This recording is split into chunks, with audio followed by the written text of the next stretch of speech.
You're welcome to your most authoritative platform, the People's Arena, the loudest platform, the clearest platform, the sharpest platform, and also the People's Platform. We are here today with one gentleman, Dr. Agbo Emmanuel. You're welcome to the show, sir. Thank you very much.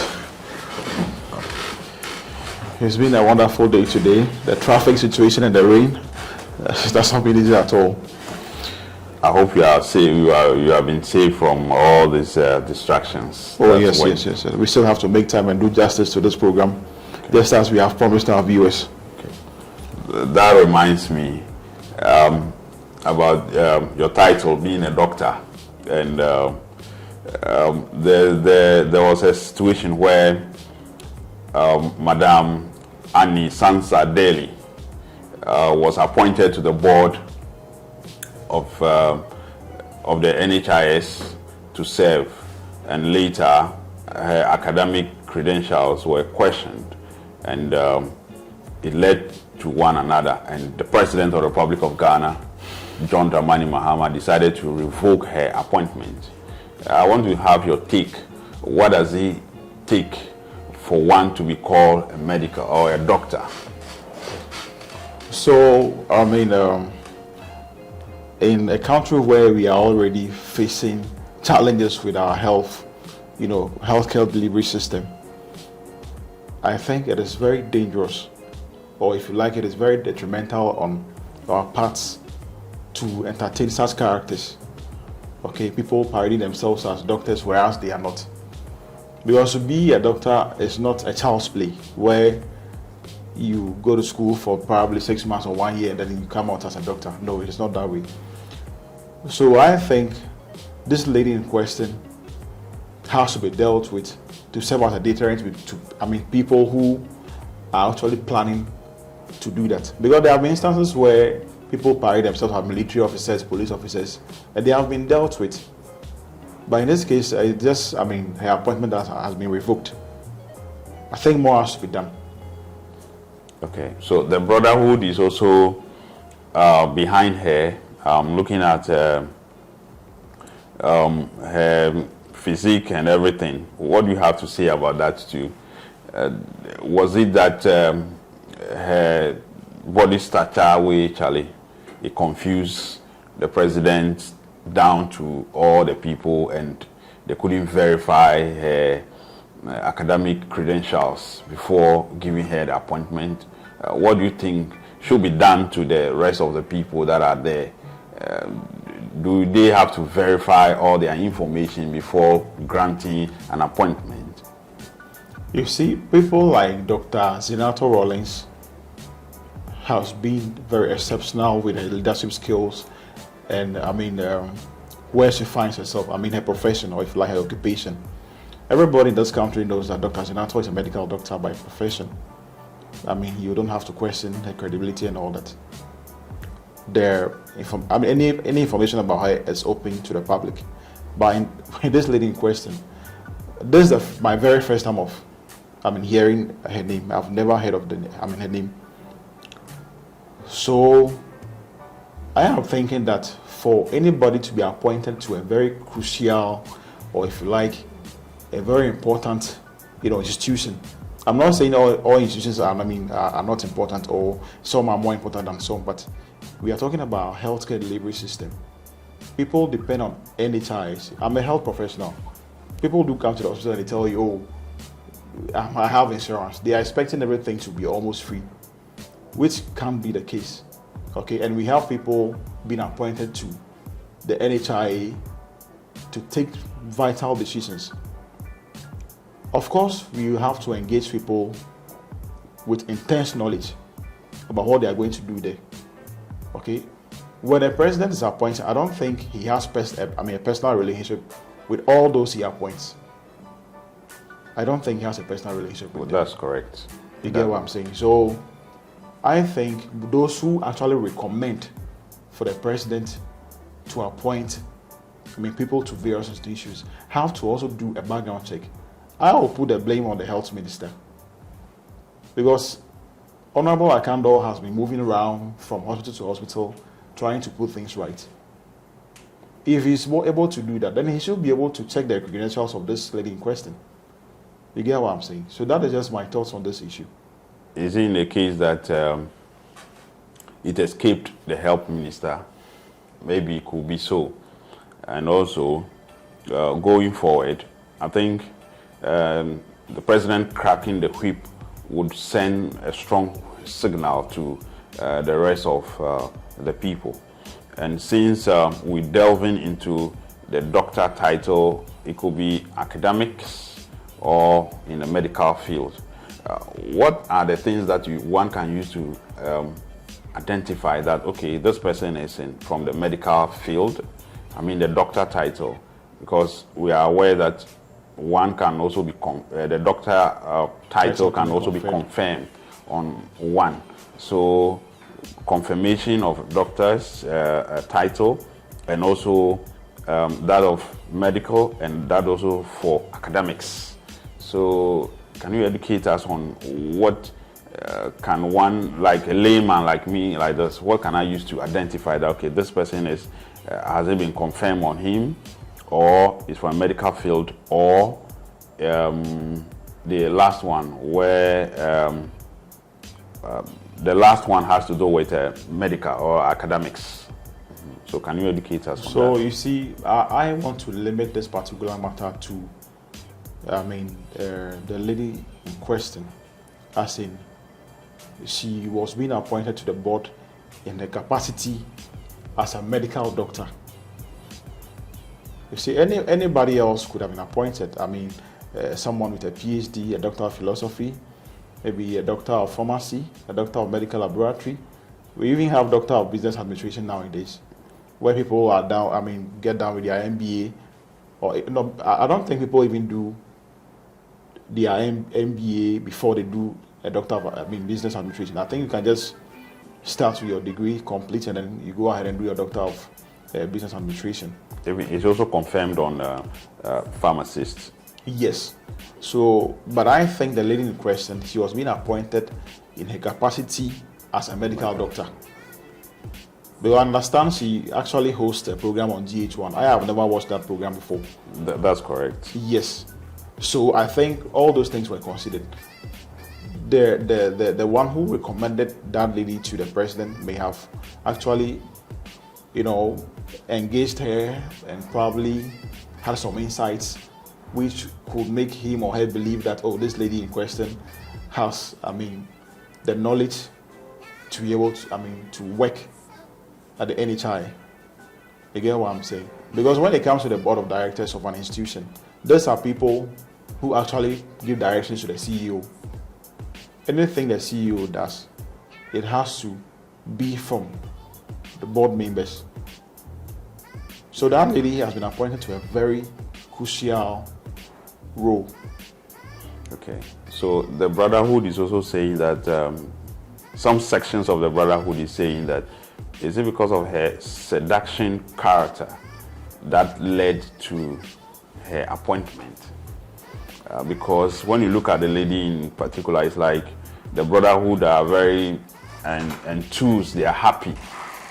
Just seeing her, could that also be an issue that has at least change the mindset of the appointor in that direction? I want to take your view on that as well. The lady in question has been appointed, and she actually has that title, has actually, been through the system and has acquired that qualification. There is nothing wrong with her being appointed to the board. You get what I'm saying? But in a situation where she's been appointed for whatsoever reasons that we don't know, fine. The lady is naturally heavily endowed. There's no way my man will look at this lady and not, see her to be heavily endowed. But I don't think appointments are given based on how heavily endowed you are. Okay. So they are based. Somebody can be very slim, nothing behind, nothing in front. But on the day she has the insights You get what I'm saying? We get you. I think it has something to do with the stature. Okay. The Brotherhood again, section of the Brotherhood again wrote to the Medical and Dental Council to authenticate her certification, whether she's capable of practicing in Ghana or not. And that was when the Medical and Dental Council came out to say she was not capable, or she's not registered to practice. It's not in good standing. It's not in good standing with the association to practice in Ghana. And that also triggered another section of the Brotherhood to write again to where she said she acquired her the doctorate, where that's John Hopkins University In Maryland. In Maryland, and they also said her records could not be found, and it's like it's not good for our society. And also going forward, what steps will you recommend to organizations or government agencies? What will you recommend going forward? If such characters, should she be punished severely so that it could serve as a deterrent to the upcoming people that may try to indulge themselves in, so that we will not try to have another Dr. UN, and we had Dr. UN, we had some chef who said he had the accreditation to practice or to be a chef in Ghana, and the Guineas gave him the listen to practice. All of a sudden, before we realized, it wasn't so. And so the list keep coming. And you see, funny enough, all these people we have mentioned, nothing has been done to them. So if nothing has been done to those people who have previously done that, then it was not going to serve as a deterrent to anybody. People who still want to do that will do it. Because after all, if I do that, nothing will happen to me. So why not? Let me just parade myself as a doctor. We were in this country where Dr. UN assembled people at very high positions and gave them awards. That's correct. But is it that? So it means it has become part of our culture not to actually question people's credentials when they go about parading themselves as what they are not.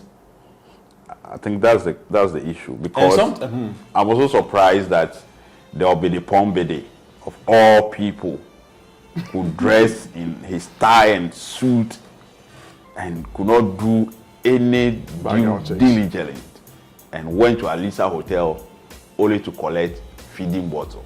No. In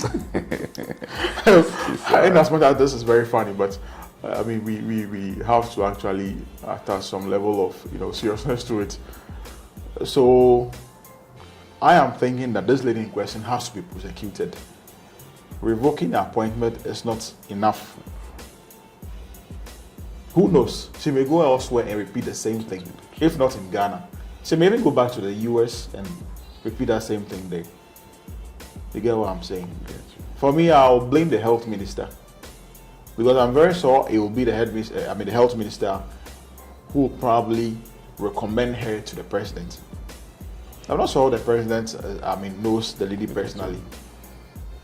People will make assumptions, will draw conclusions. You see, when some of those things happen, you leave the public to conjecture, where everybody says what he or she thinks. Which shouldn't be the case. So, Honorable Minister, we expect that you crack the whip on Annie Sansa daily. And that would bring us to the segment on this one. And we'll go for a short commercial break, and we'll be back for another topic. And we go on to another topic of the time. Wontumi, chairman of the Ashanti Regional Chairman of the New Patriotic Party, Mr. Bernard Bosiako was arrested and kept detained at the Yoko's office. And he was there and was granted a bail of 50 million Ghana cedis, if I'm correct. Yes, with some sureties to be justified. Yeah, 2 sureties. And this evening, as we are speaking, he has been granted bail and released. And looking at his facial expression, it's not something that is good at all. We want to inquire or find out from Doc his opinion on this. Was it that the bail conditions were too harsh? Doc, 50 million. Well, I wouldn't say it was too harsh. It wasn't too harsh because the reason why he's been arrested has to do with some amount of money that was paid to him for the construction of some cocoa roads. I don't know if it's in the Ashanti region or where. I'm not too sure about that. So I'm thinking that the Yoko officers, or if you like, the CID officers, I don't know. I mean, he was in the custody of the Yoko officers, yeah. So I would say the Yoko officials probably ascertained the amount of money involved, the embezzlement. That is why they pegged the shortest. I mean, they pegged the bail. The bail conditions to that amount. And as his lawyer said during the weekend, I heard him say that Wontumi would have been able to bail himself out if the law had allowed that. But unfortunately, the law does not allow you to bail yourself. Some people too have argued that bail condition should have been set by a competent court of jurisdiction and not Yoko. I am not a legal expert, so I don't really understand what they are saying. I mean, in that context, I don't really understand it. Yeah, but I don't think, that bail condition is too harsh, because the money in question is also 50 million Ghana cedis. So if they are set, usually I know when somebody has embezzled a certain amount of money, his or her bail conditions are being set either at the same amount or even above that amount. That has happened to other people, even with Dubois. Yeah, yes. So I think a similar thing is being done to Chairman Wontumi. But the only thing I wasn't happy about was him being in cells for, I don't know if it's up to 48 hours. Oh, it's more than that. It's more than 48 hours. If my memory serves me correct, that's 7 days in the custody of Yoko. But he was supposed to be released, that was on Friday. But according to his lawyer, they finished everything and there was an application that he couldn't speak to. So the application prevented both Yoko and the Wontumi to be released on Friday. So it was today that those conditions were met. And there was also a withdrawal of that application that was tendered in. That was why they couldn't release him on that time. That was last Friday rather than today. And going forward, do you think that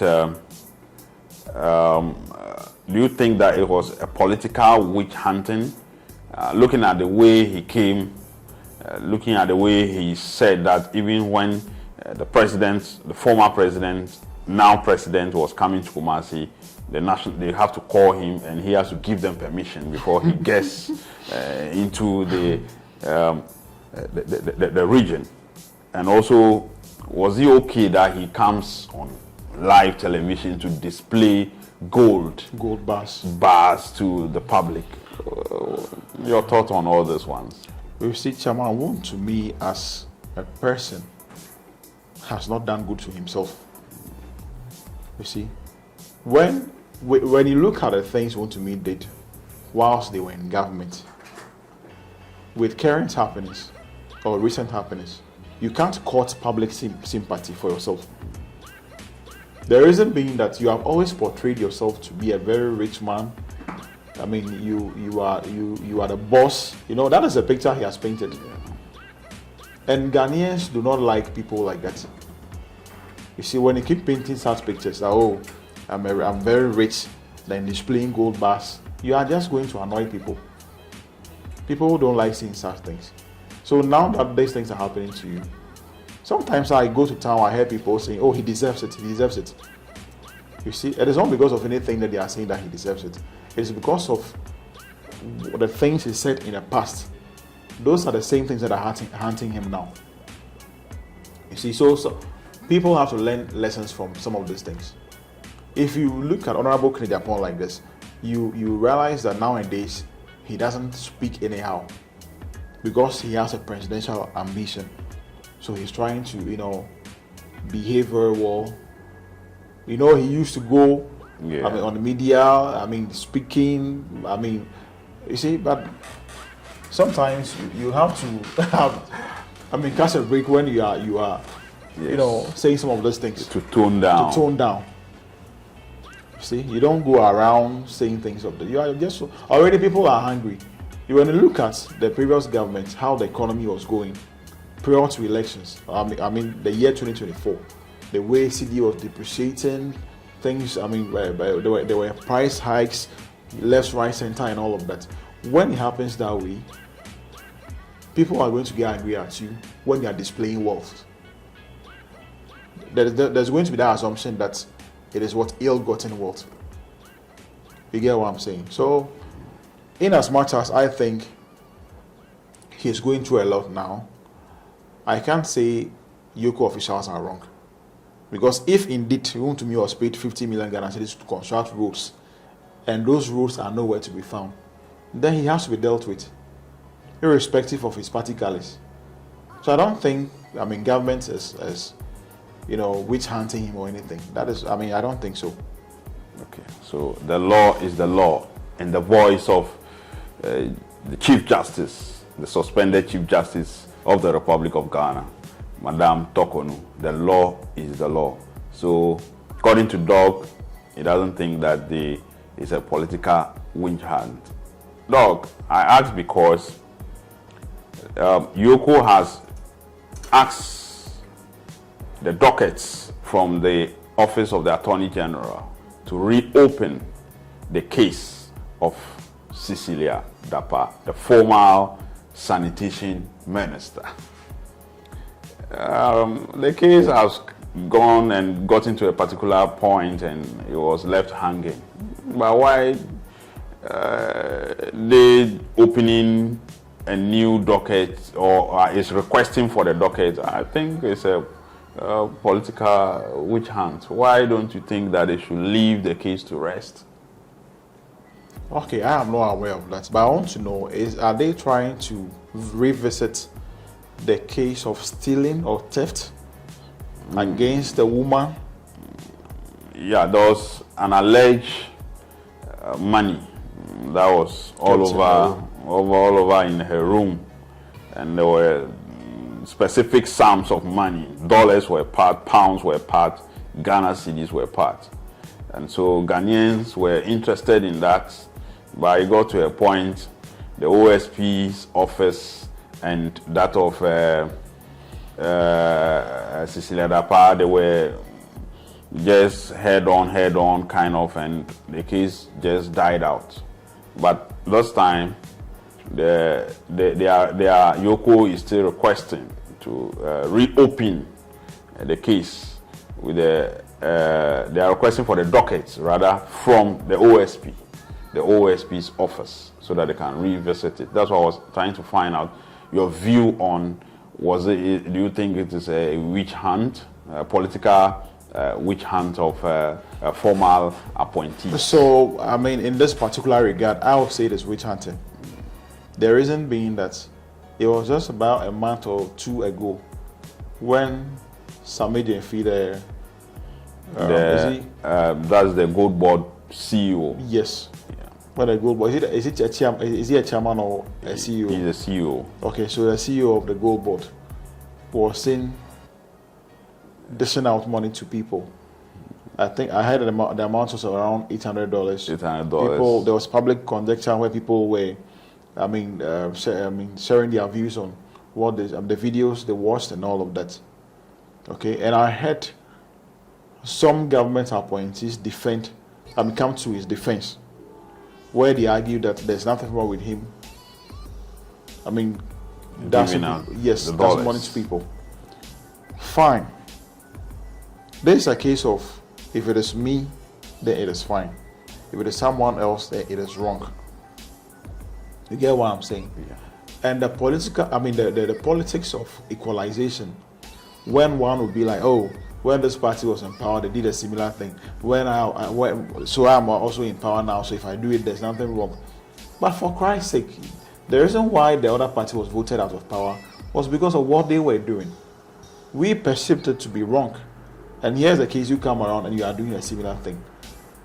So if what is good for the goose is good for the gander, then Sammy Jeffrey's issues too must be revisited. They must revisit his issue.